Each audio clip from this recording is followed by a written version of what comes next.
Nakatanggap ng ulat ang militar na namatay sa airstrike si Omar Maute, isa po sa mga Maute Brothers na leader ng teroristang grupo. Samantala, tuloy-tuloy ang operasyon ng militar para masagip ang mga stranded na residente sa conflict zone sa Marawi City. Mula sa Iligan, may unang balita si Cedric Castillo.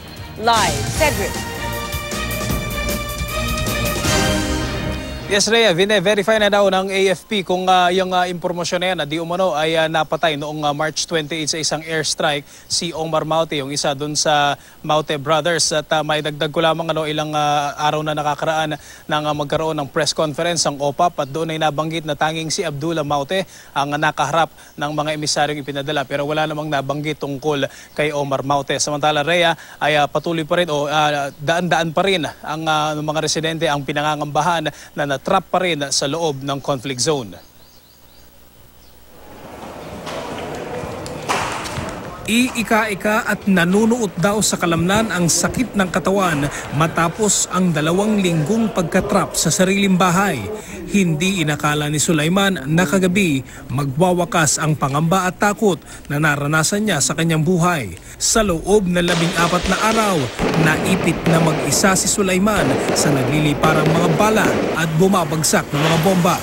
Yung bagsak ng bomba, parang nabingin ako.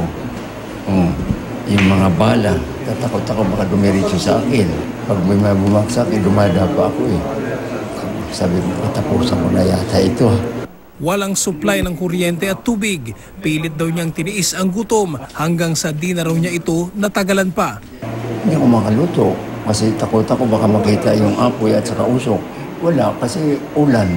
Natalis kong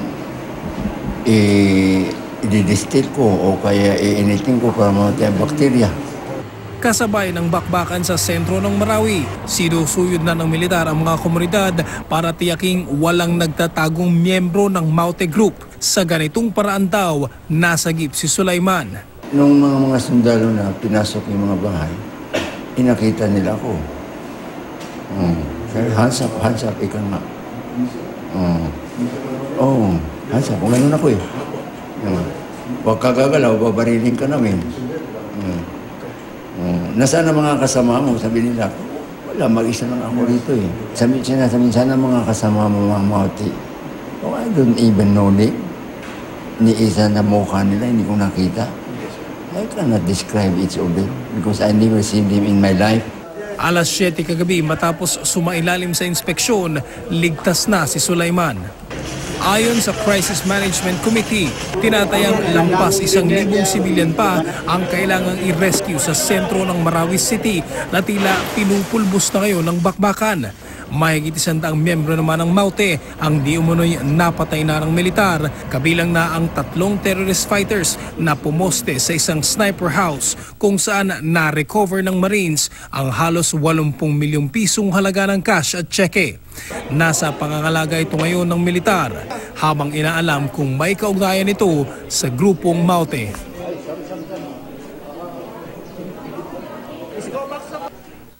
Rhea, kinumpirma na rin ng Philippine Army dito sa Marawi City na merong mga tropa na mula sa US military naman na tumutulong dito sa bakbakan nga sa Marawi City. Pero ang paglilinaw ng Army, ito raw ay technical assistance tsaka expertise exchange at hindi raw sila sumasali dun sa actual na combat, Rhea.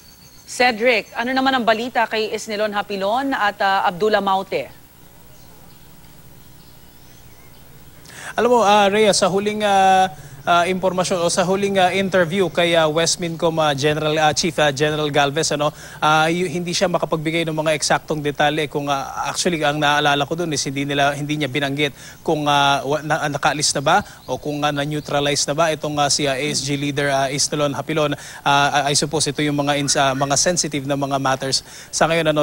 Pero Rhea, gaya nung nabanggit natin, ito namang isa sa mga magkapatid na Maute brothers, si Abdullah Maute, ayon sa OPAP mismo, dun sa peace advisors ng Pangulo, ay siya mismo nga nakakaharap ng mga emisaryo para naman doon sa pakikipag-usap at pakikipag-coordinate doon sa peace corridor kung saan sinusubukang ma-rescue yung ilang pang mga residents na nasa loob ng conflict zone, Rhea.